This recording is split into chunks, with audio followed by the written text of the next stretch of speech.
Quero fazer aqui uma introdução sumária à filosofia de Edmund Husserl.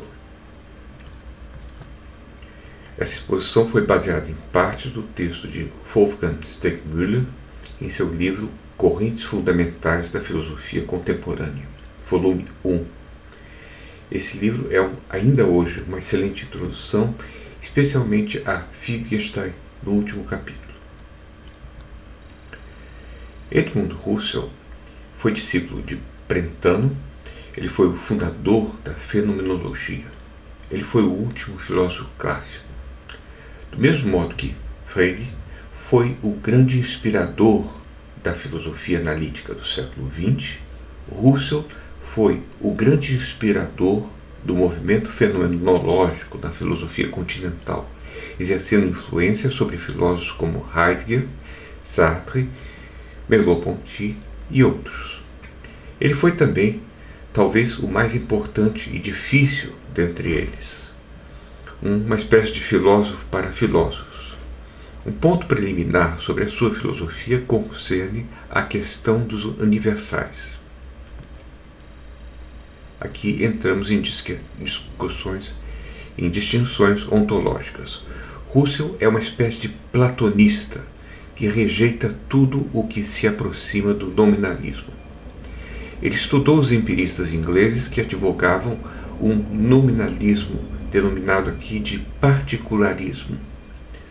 Locke, por exemplo, pensava que nós consideramos os fenômenos dados e a partir daí abstraímos algumas características, ficando apenas com as notas comuns, não abstraídas, não isoladas, de modo que, quando encontramos um objeto que possua essas notas comuns, nós nos recordamos delas e aplicamos o conceito geral.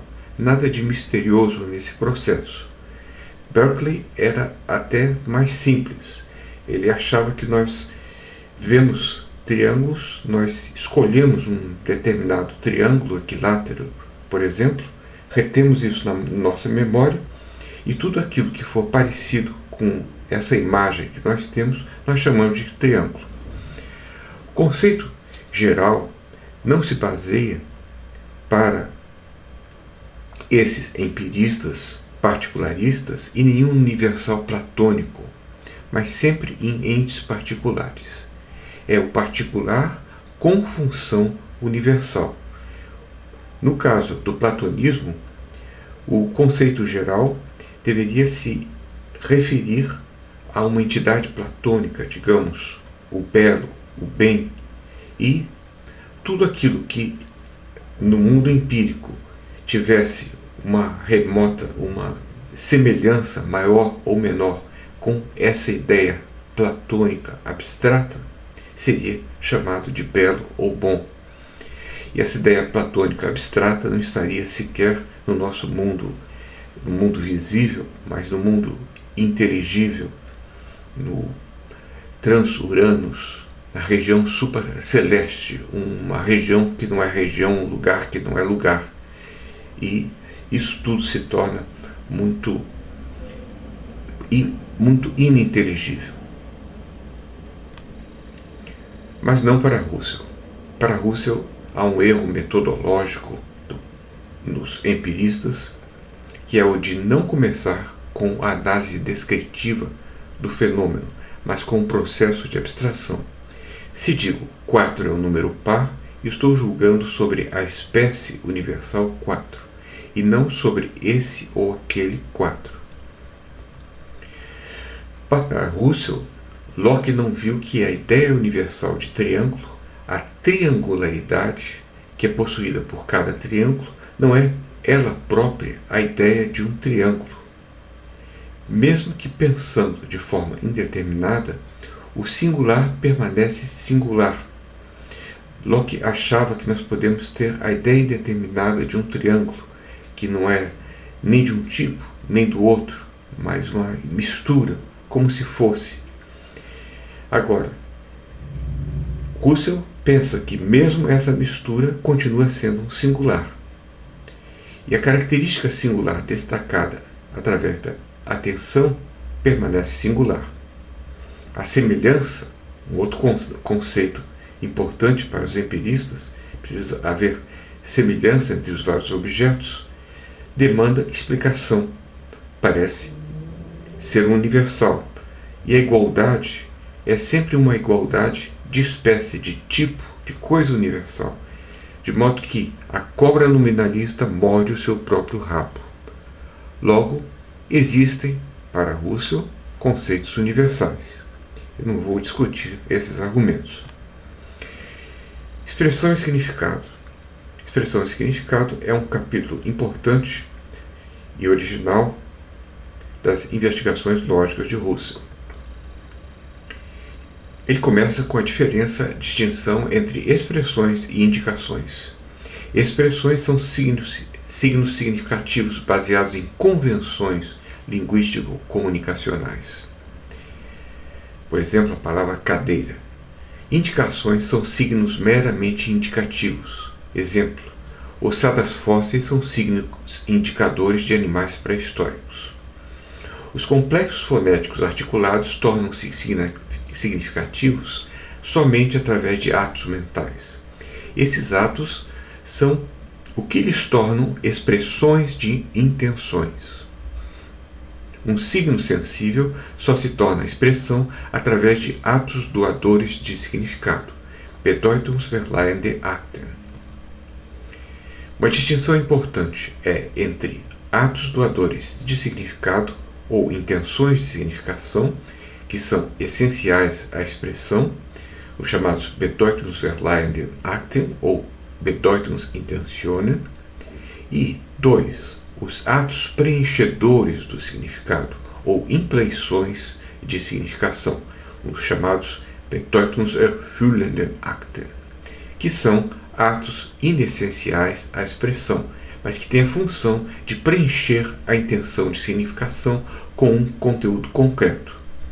Por exemplo, quando eu penso na minha cadeira de balanço, eu estou com um ato doador de significação, uma intenção de significação. Agora, quando eu procuro e encontro a minha cadeira de balanço, dá-se um ato preenchedor de significação, uma impleição de significação. Ora, com esses últimos atos, as impleições de significação, nós saímos da contemplação, da representação, para dirigirmos a atenção ao objeto visado pela intenção de significação expressa.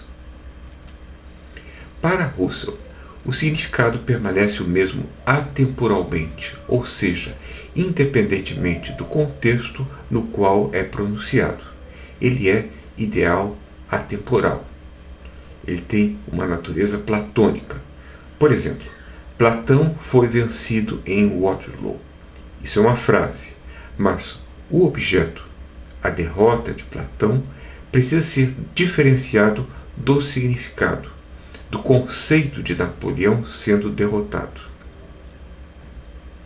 A diferença entre sentido, significado e objeto manifesta-se principalmente em nomes que têm sentido ou significado diferente, mas se referem ao mesmo objeto, como, por exemplo, triângulo equilátero versus triângulo equilângulo.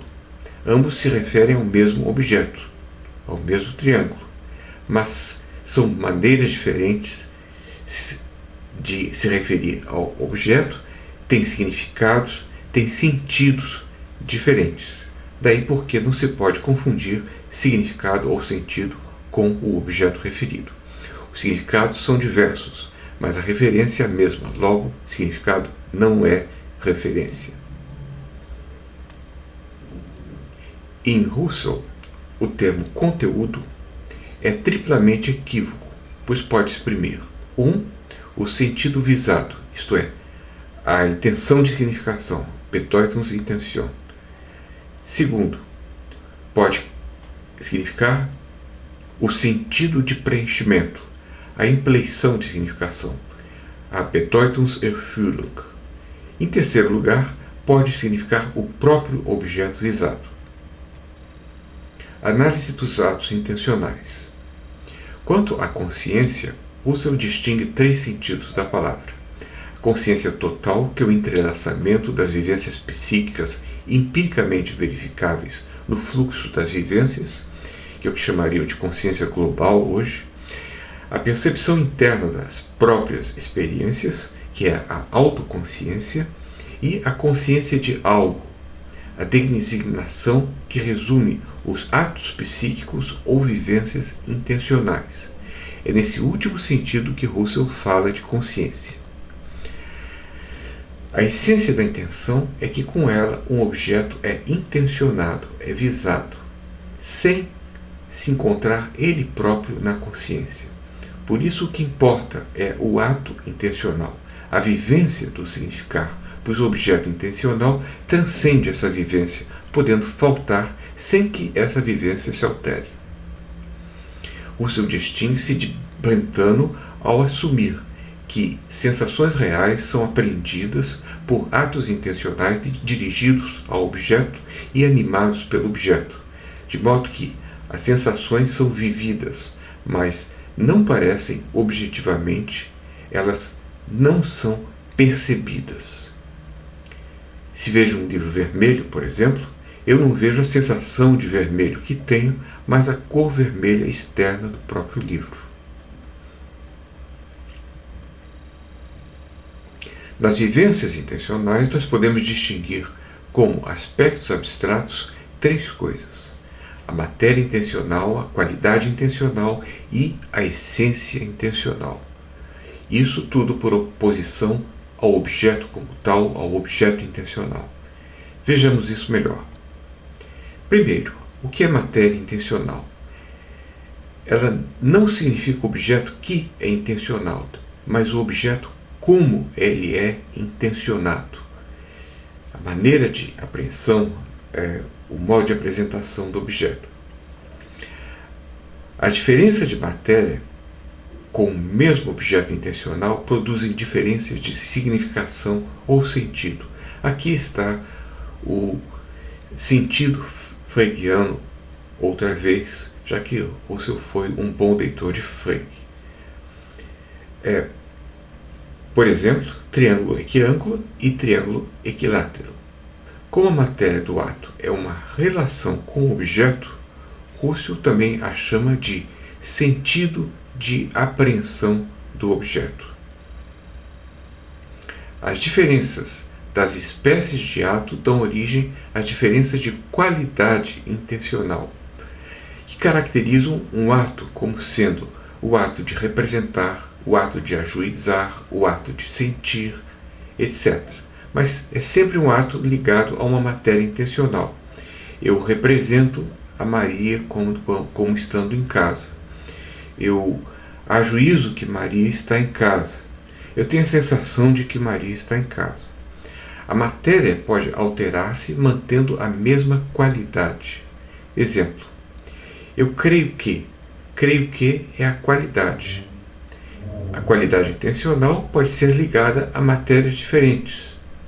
Eu creio que Maria está em casa, eu creio que a Lua esteja distante da Terra, eu creio que Natal esteja no Brasil.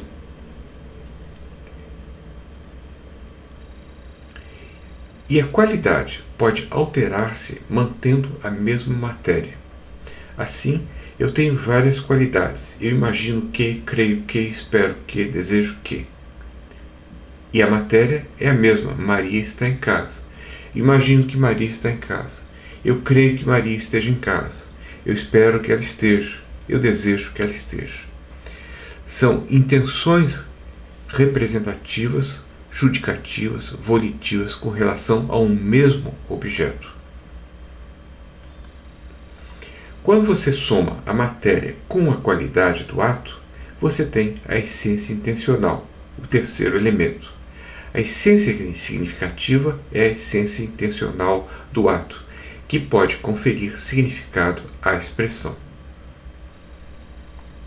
Atos podem dirigir-se ao objeto de modo unirradial ou plurirradial. Atos unirradiais são os que ocorrem no caso de simples percepções ou representações. Exemplo disso é o nome próprio Juan, que simplesmente aponta para o objeto Juan. que aí está, é um ato unirradial. É uma intenção simples. Agora, o ato plurirradial ou sintético é o que ocorre no caso de predicações complexas, frases como "Ei, Juan está passando". Se eu penso que Juan está passando, eu estou tendo um ato plurirradial ou sintético. Atos sintéticos podem ser modificados em unirradiais, ser transformados em atos unirradiais. Por exemplo, no ato sintético "Juan está passando", aqui várias representações são colocadas em relação entre si, deixando de lado a qualidade do juízo. Mas se eu digo "Juan que está passando" vem direto da praia. A expressão "Juan que está passando" é um simples nome, cujo entendimento não se realiza em uma consciência sintética, mas em um único ato intencional, um ato intencional simples do sujeito. No último caso, temos expressões que funcionam como nomes de estados de coisa, atos nominais unirradiais, enquanto no primeiro elas são enunciados sobre estados de coisas, atos proposicionais sintéticos. Como a qualidade permanece a mesma, a mudança é apenas na matéria. Mas a própria qualidade também pode variar. Se digo "Juan que está passando", Juan é entendido como existente. Aqui uma afirmação de ser, de existência. Mas essa crença pode ser neutralizada, ela pode ser suprimida em atos nos quais o ser representado permanece em suspenso. Ele deixa de ser acreditado como real. Por exemplo, imagine que Juan está passando. Nesse momento, eu deixo de afirmar que Juan está passando. Eu estou abstraindo a assunção de existência do estado de coisas.